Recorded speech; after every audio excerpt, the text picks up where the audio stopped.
Let's go! Testicle? That is all.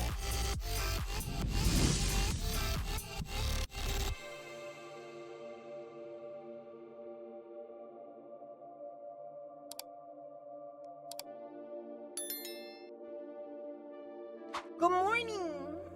Good morning. I'm probably gonna play something different today, at least for the most part. I don't know how long the stream will be with Sky, but it'll be something different.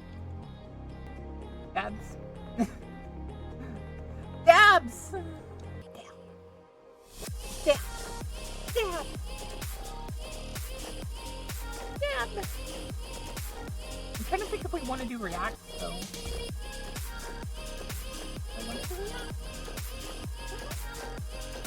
We're planning on doing something. Something.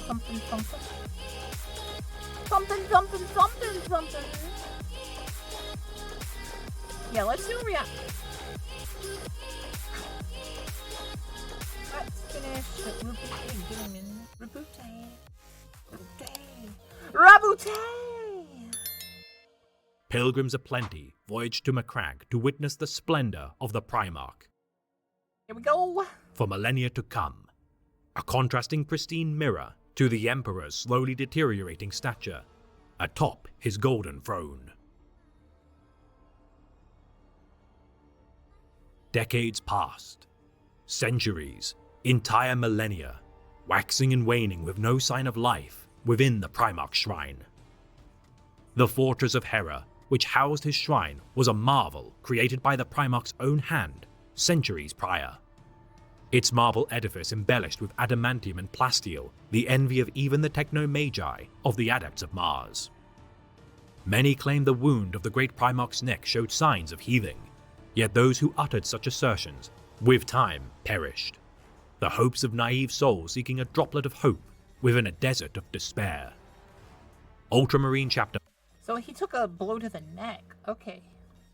I was always like trying to figure out why was he like sitting on the throne?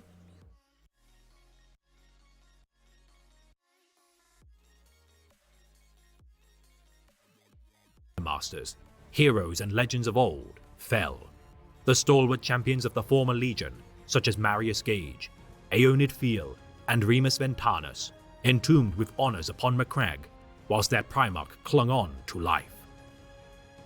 For 10 millennia, Belisarius Cawl toiled, his audience with a vision of the Emperor, and orders from the Lord of Ultramar, fueling his meticulous crafting of the armor of fate and his Primaris Space Marines.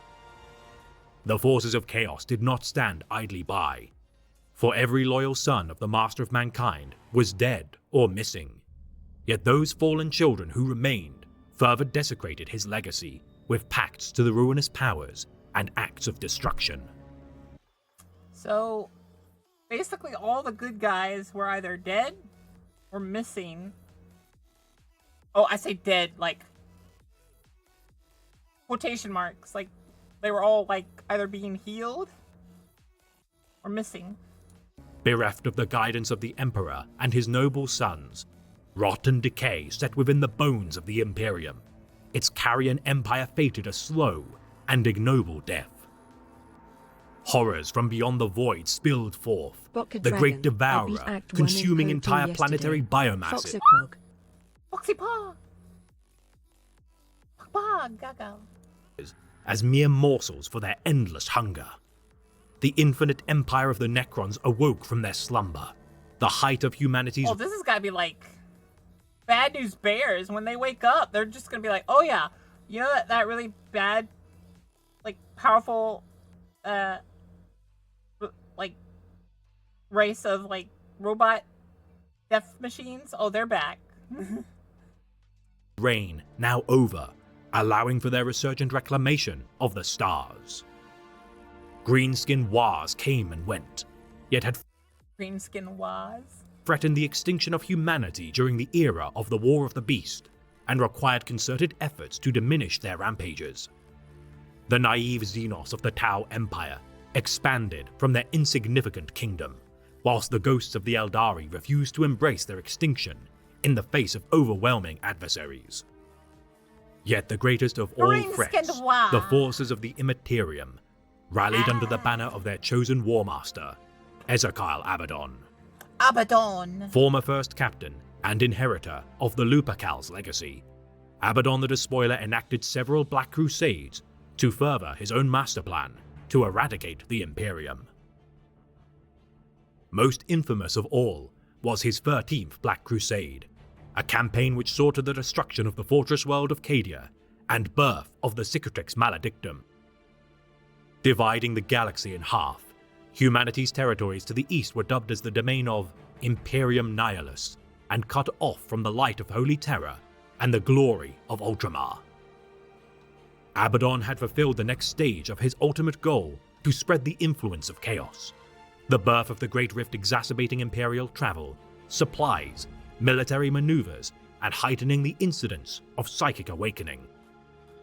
Setting his sights upon Ultramar, the Despoiler's victory at Cadia emboldened his Black Legion to seek another linchpin objective to ensure the dominion of the War Master, the death of ROBOUTE GUILLIMAN.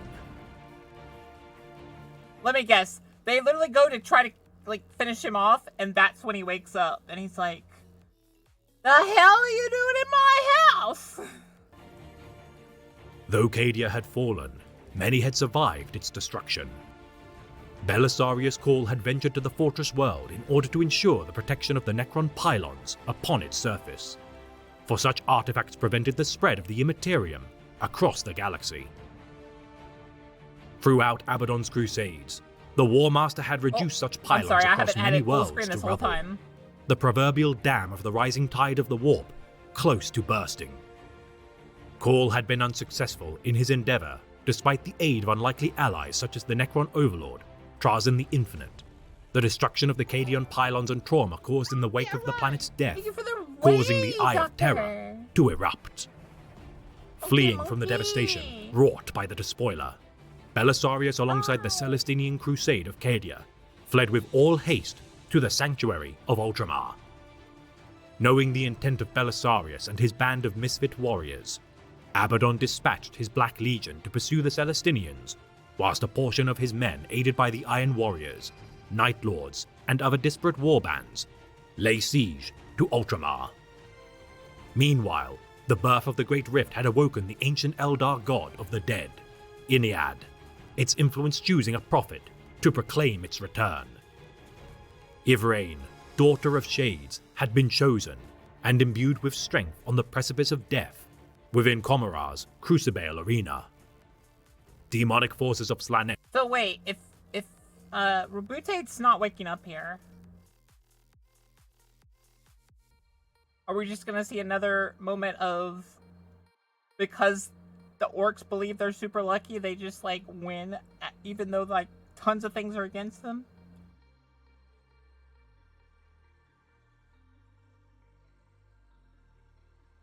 Beset the Dark City during the Night of Revelation, and with the rebirth of Ivrain, the mysterious Vizark aided in her escape to the craft world of Biel-Tan, forming the Inari, the Reborn, to facilitate the cycle of death and rebirth in order to salvage the fate of the galaxy.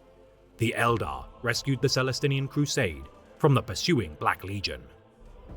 Joining their forces in their venture to Ultramar, the pilgrims arrived to find the sector besieged by the forces of Abaddon. Already harried by chaos, greenskin, and Tyranid invasions for decades, the beleaguered Ultramarines chapter and its allied successors had been prevented from venturing far from their domain. Yet this day above all was the most brutal invasion effort inflicted upon their bastions. Chapter Master Marneus Calgar, with aid from the Grey Knight, Grandmaster Uldric Voldus, held back the wrath of the Despoiler's pawns until the Celestinians arrived within the Temple of Corrections. In audience with Marneus Calgar and his advisors of Varro Tigurius, Severus Agaman, and Uldric Voldus, Belisarius Cawl revealed his work of 10,000 years. The armor of fate, crafted by order of ROBOUTE GUILLIMAN to preserve his life, was complete. Yet alone, this work of technological genius would not suffice in restoring the Primarch. Papa Smurf. Yvrain of the yeah. Eldari, That's as the another of his chosen of the nicknames that I Eldar think god is of hilarious. death, could cast a ritual to revive Guilliman, and combined with the armor of fate, the Emperor's son would arise. Chief Librarian Tigurius advised that his visions revealed portents of this day, and he believed in his heart that the Xenos could be trusted. Allowing Corlin Yvrain to minister to the Primarch, Marneus Calgar ordered his men to defend the Temple of Hera with all available hands. The Black Legion concerted their efforts in bringing the temple down as hordes of heretics spilled to the epicenter of this But apparently this temple is made by Guilliman himself, and it was like super strong or something. renewed activity. Black Templars of the Celestinians, Grey Knights of the Third Brotherhood, and hundreds of Ultramarines bitterly fought to preserve the temple, their valor and martial skill regardless paling in comparison to the sheer number of opponents swarming their position. Until he arose. Roboute Guilliman, Primarch of the Ultramarines and avenging son of the Emperor, strode into the fray, wielding the Emperor's own flaming sword within his armored fist. Carving swaths through the traitors, the Ultramarines and their allies felt their spirits soar at the sight of this warrior of legend. Driving the Black Legion from the temple, Guilliman looked upon his war-wearied and battered descendants. Requesting Chapter Master Calgar's permission to assume total command of Ultramar and his chapter, the Lord of Macragge knelt and surrendered his command to his restored and noble Genesire. The traitors would pay this day, for the hope of the Imperium's resurgence was born. Driving back the traitors from Macragge, Roboute Guilliman sat upon the long empty throne of his homeworld and was coronated as the returned Lord of Macragge.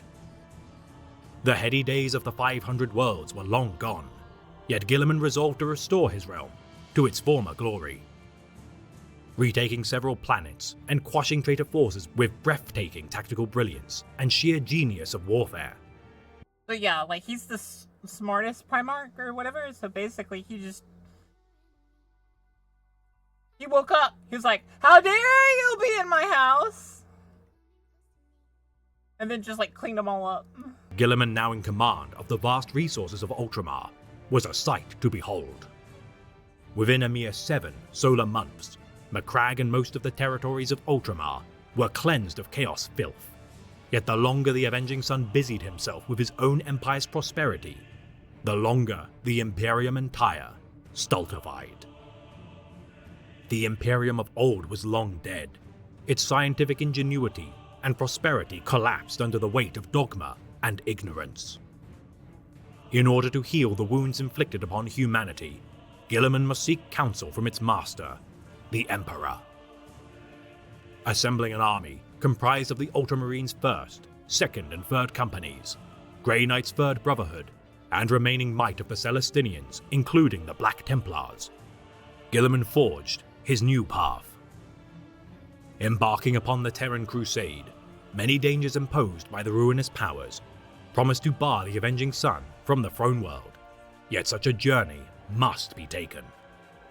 Entrusting Marneus Calgar with the defense of Ultramar in his absence, the Avenging Son ordered the 2nd Company Captain, Cato Sicarius, to serve as his lieutenant in this endeavor. Intercepted by the Thousand Sons Traitor Legion and their Red Corsairs allies during their voyage past the Maelstrom Warp Rift, the Terran Crusade's fleet were flung into the Maelstrom by a ritual performed by the Demon Prince, Magnus the Red. Trapped within the labyrinthine tides of the Immaterium, the forces of the Terran Crusade steadily declined due to continued demonic assaults. Guided by a beacon received by the Asuriani Farseer, Eldrad Ufran, the Terran Crusade navigated their way towards salvation. Ambushed at the graveyard of ships marking the path to their freedom, the Red Corsairs, led by the Lord of Change Kairos Fateweaver, infiltrated the Voidcraft of the fleet. Chaining the Avenging Son with bonds forged from his own guilt, Kairos forced the fleet to surrender. Imprisoned within a Blackstone fortress, gifted to the Red Corsairs by the Despoiler, the emancipation of the Terran Crusade came from an unlikely ally. Cypher, the enigmatic fallen angel, with aid from his men, the Eldar Shadowseer, Silandri Veilwalker, and her own Harlequins ensured the escape of the humans in exchange for Cypher to have an audience with the Emperor.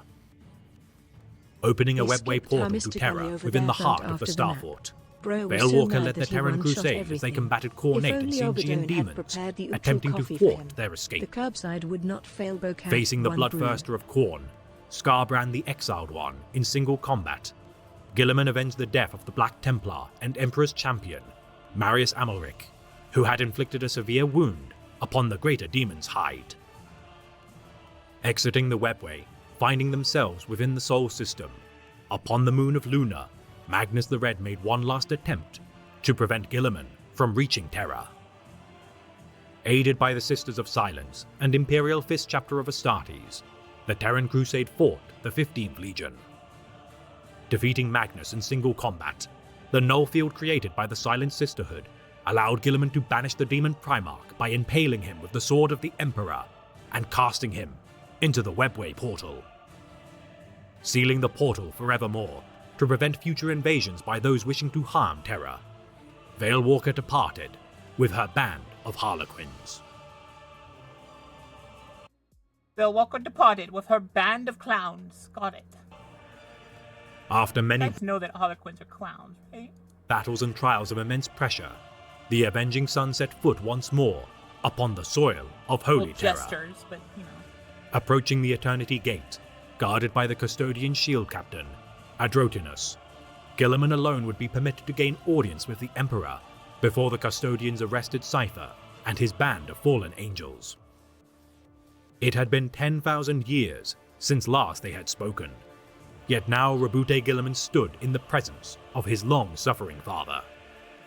Gone was his noble visage, for little more than bones, wires, and ancient tissue held together his carcass, yet the master of mankind imparted his wisdom for a full solar day.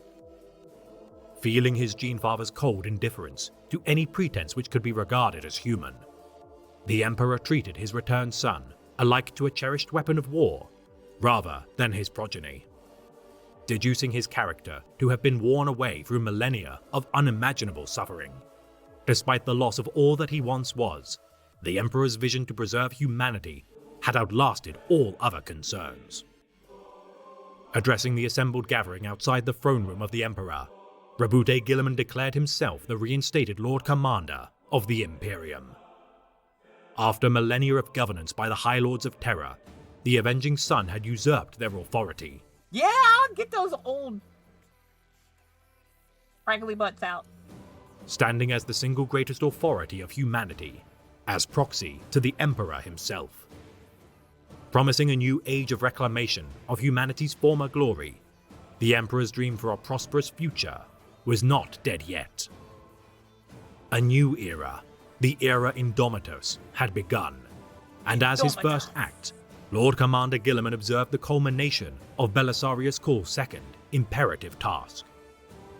Upon the world of Mars, Roboute witnessed the awakening of the Primaris Space Marines, long dormant sons of humanity, drawn from the wake of the Siege of Terra and implanted with innovations of the Archmagos.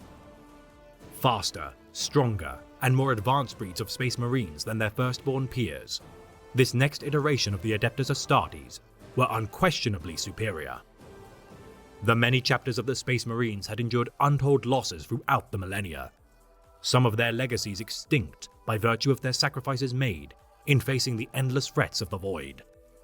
Yet now, even the most beleaguered of chapters could be reinforced, resupplied, and reinstated as battle-ready.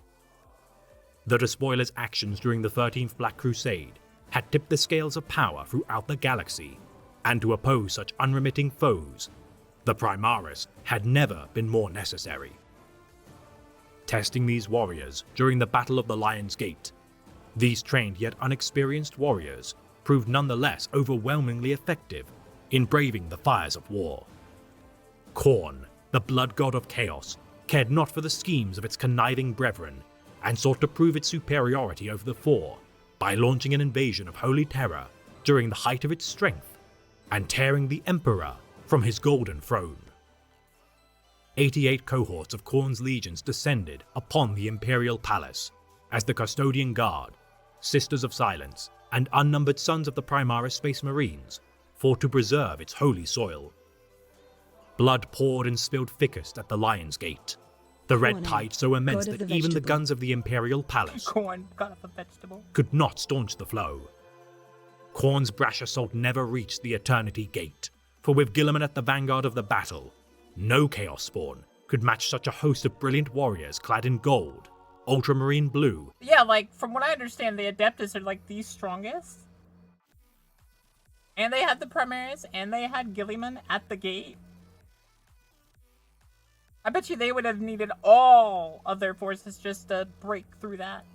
And And they didn't unpainted even have grey, half. absolving the Adeptus Custodes of their shame in failing to protect the Emperor. Guilliman ordered them to once more garb their Auramite with capes of crimson and embark across the galaxy on a mission of utmost importance. Shepherding Primaris Space Marines to the chapter territories most in need of reinforcement, none would dare defy the will of the Emperor. Yeah, like, the Custodes are, like, super Space Marines. Whereas, like, Space Marines are superhuman. So, like, I don't see how Khorne thought that was gonna do well. If he was losing to the regular Space Marines, why does he think he can go through the super Space Marines? Were imparted from the mouths of his restored and glorious Golden Host. Enacting the Indomitas Crusade to drive back the resurgent forces of chaos and reclaim the long-suffering territories of humanity from their enemies, Guilliman assembled the mightiest naval armada.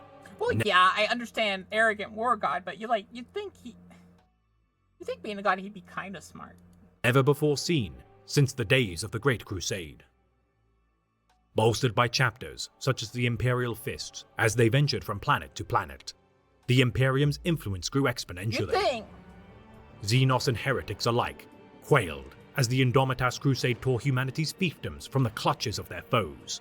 The wrath of humanity brought to bear, preventing the devastation of the Blood Angels of the world of Baal, and salvation of near-extinct chapters, such as the Crimson Fists. Space Marines Yet are at the not peak just of the superhuman, Indomitas Crusade's they're glory, super-duper-human. the ruinous And powers Custodes attempted are on one a hell of last a level. gambit Yeah. to stifle humanity's revival. Following the birth of the Great Rift, Grandfather Nurgle, god of pestilence and decay, sought to widen the bounds of his garden.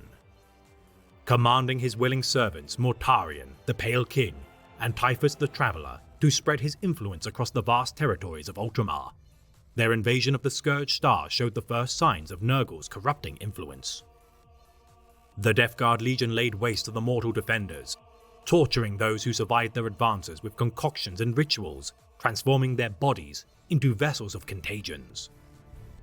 7 demonic Plague Guard hosts, commanded by greater demons of Nurgle, infected the verdant paradisal landscapes of Ultramar, transforming them into disgusting parodies of life, replete with toxic miasmas, poisonous wildlife, and pustules of life forms which cannot be dignified as living entities.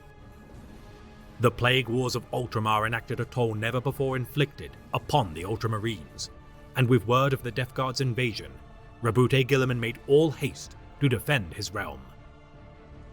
Arriving during 012.M41, with countless Primaris Space Marines and members of the Golden Host, the Avenging Sun drove back the pawns of Nurgle from bastions of Ultramar such as Ajax, Espandor, and Konor. Reinstating the Tetrarch Council in order to better govern his realm in the image of their past legacy, Guilliman resolved to expand Ultramar to its former stature once the war was concluded in order to better defend its boundaries and fortify its current vulnerabilities. Shedding a drop of the Primarch's blood during the Battle of Parmenio, the Great Unclean One, Kugath, created a poison capable of killing even a superhuman Primarch using his Vitae. Entrusting the vile substance to the demon Primarch Mortarion, though Guilliman had succeeded in taking key resupply points of the system and vanquishing the demon engines, exacerbating the spread of disease and sickness, there was only one way such a battle would truly end. No war waged by a Primarch can conclude so long as he remains on the field. Thus did the Pale King know that to conquer Ultramar, the Avenging Sun must die by his hand. Yeah, good luck with that. Upon the world of Ajax, the Primarchs dueled. Mortarian's godblight-coated weapon, Silence, clashing with the sword of the Emperor. Struck by Silence's edge, the godblight infected the Avenging Sun until its foul contagion seeped deep into his veins, the armor of fate eroding as the poison ate away his flesh. ROBOUTE Guilliman was dead by Mortarian's hand, and all who looked upon his corpse felt their hearts sink at the sight of their sundered liege. Yet as the Pale King gloated at his victory, a bright light coursed through Guilliman's eyes. Levitating from the ground, imbued with the light of the Emperor, the Master of Mankind spoke through his champion and proclaimed a warning to the Lord of Plagues. Unleashing a torrent of searing flame from the sword of the Emperor, Nurgle's garden burned brightly as the power of the Master of Mankind humbled the Grandfather. Snatching Mortarian from the fray and retreating, Nurgle tended to the ashes of his garden as those of the Death Guard left behind fell to the blades of the Ultramarines. ROBOUTE Guilliman had been restored by the light of the Emperor, and every champion and challenger of chaos had been punished for their arrogance. For the Avenging Sun remains vigilant in casting back the darkness from all fronts, though as he stands alone, the burden placed upon his shoulders is unimaginable. The fate of humanity's survival rests in his hands. So basically, the Emperor was like, he came back through a dying Guilliman, and he was like, did I say this one could die? No? Well then! Burn! And although he is alike to a god of war, the Imperium endures the greatest threats it has ever seen in its history. He was basically like, I didn't say this one could die, so I'm just gonna have to burn all of you. Yet so long as the Lord of Ultramar lives and breathes, humanity shall rage against the dying of the light. For in the grim darkness of the far future, there is only war. Yet the Avenging Sun shall not abstain from the fight.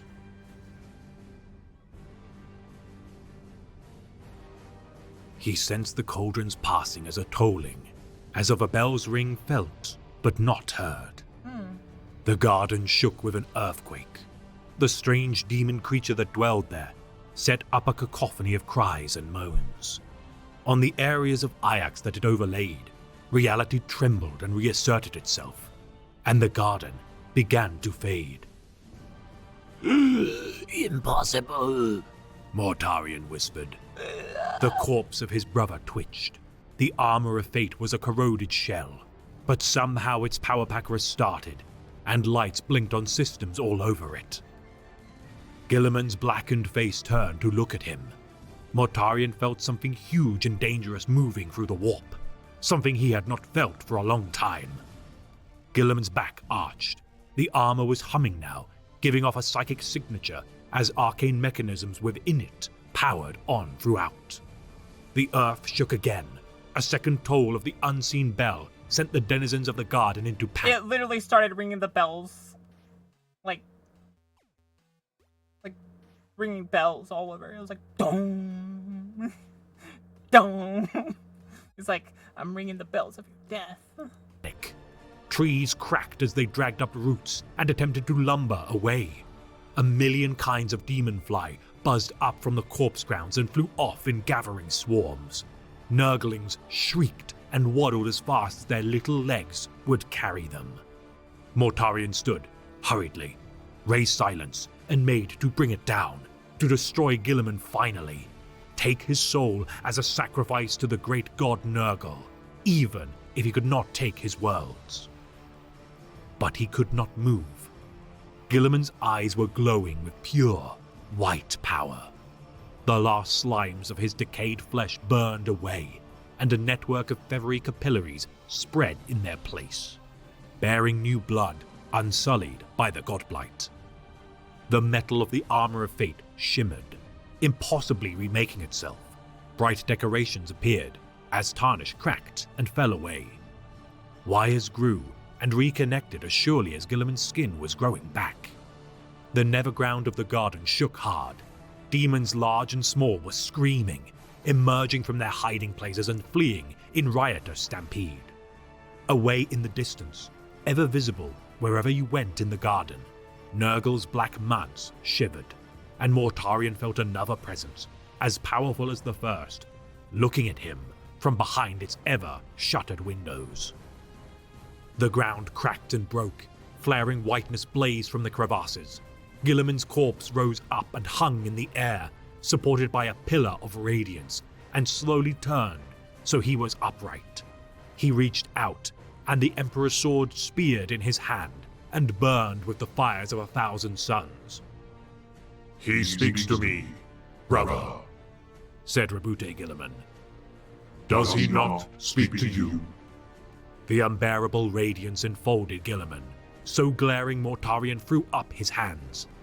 Father, Mortarion said, and his voice quailed like a It's like, oh no! Papa's here! little boy discovered in the course of some small but unforgivable crime.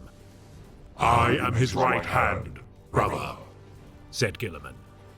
"I am his general, his champion. I am the Avenging Sun. By his might I am preserved." The landscape flickered between the blasted battlefield of Ajax and the garden of Nurgle. The ground of the garden was rolling. this is impossible. You should be dead. There was a creak of a door, faint but portentous, coming from the manse. The doors never opened to Nurgle's house. Mortarion turned very, very slowly and looked to the great house. A single, tiny shutter on an insignificant gable was open, a square of deeper blackness in the black wood. Forgive me, Father! He quailed. Guilliman looked past him, and something looked through him, seeing all worlds at once. Eyes as bright as the centers of galaxies stared at the black, forbidding house. "You are a traitor," Guilliman said, in a voice that was not quite his own. "You have brought low all that could have been. But you are as much a victim as a monster, Mortarion. Perhaps one day you might be saved. Until then, you must go back to the master you chose." No! Mortarion cried, but it was too late. Some force reached for him and yanked hard. He flew back, over and over through the garden, towards the black house of the Plague God. He felt a moment of perfect terror before he flew in through the open portal, and it slammed shut behind him, trapping him with an altogether more awful god. Nurgle was displeased. Guilliman looked over the garden of Nurgle. He was between two worlds. The warp was a shifting thing, never constant. The garden was a collection of ideas. It had no true form, and through it he could see a million other worlds that underpinned it.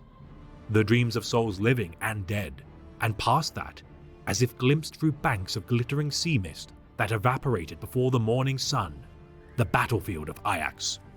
"Hear me!" Guilliman's voice boomed through eternities. The sword blazed higher, until the fire of it threatened to burn out time. "I am Roboute Guilliman, last loyal son of the Emperor of Terror. It is not your destiny to end today, God of Plague. But you know that I am coming for you, and I will find you, and you will burn." He gripped the sword of the Emperor two-handed and raised it high. Rising waves of fire ripped into the garden.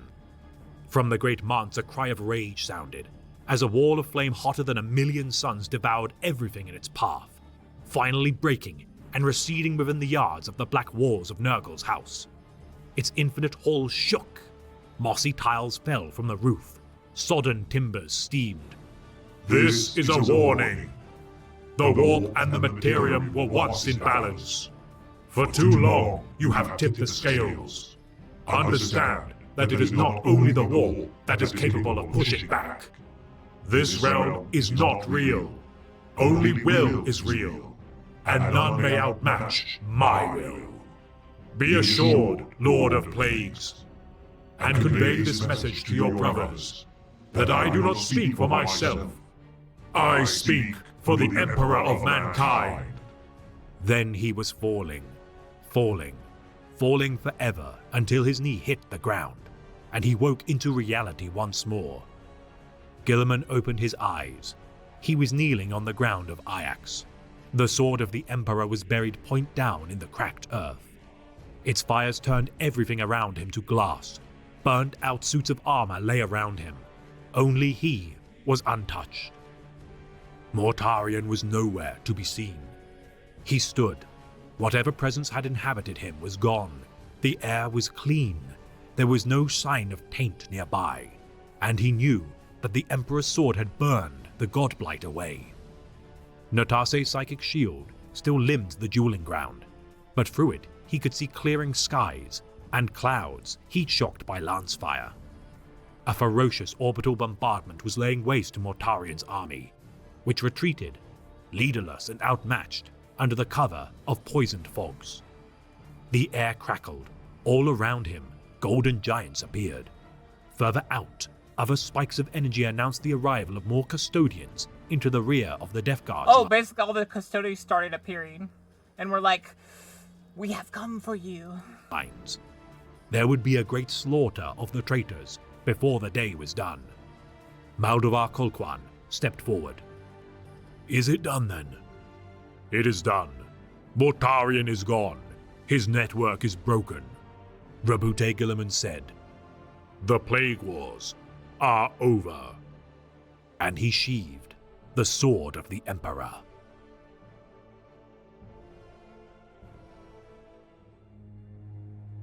This has been a tale of the great Imperium of Man, read by the Remembrancer.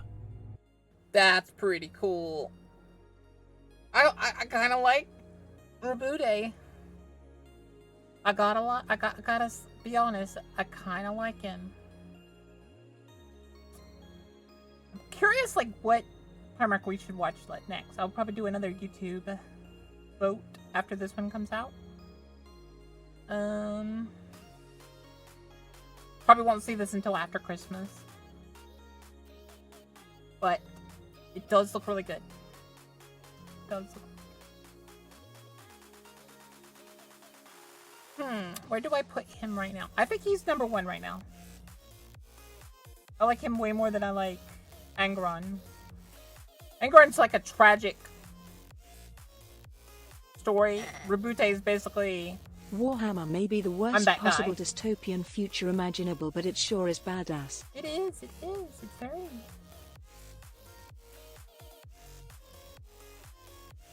Everyone loves Vulcan. Well, we'll see. I'll put him on the list. I don't think he was on the list last time. I'll put Vulcan on the list in place of Roboute, since we've already watched Roboute.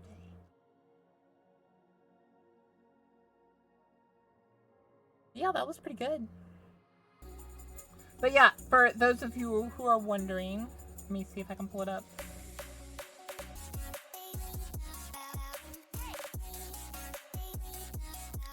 As you can see, Guilliman did win. We got 122 votes. It was really cool. I loved seeing everyone. Oh, we already had Vulcan on there. Forgot we did. Vulcan was very close to winning it, actually. So, we should probably put one of the bad guys, bad Primarchs, in place of Guilliman. Who do y'all think we should put in the list for the vote? So it's gonna be Vulcan, Sanguini, Lehman Russ, and Vulcan's the dragon chapter, right?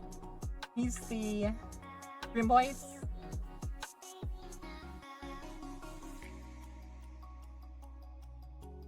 Okay. Kurz? Put Kurz in there? Alright.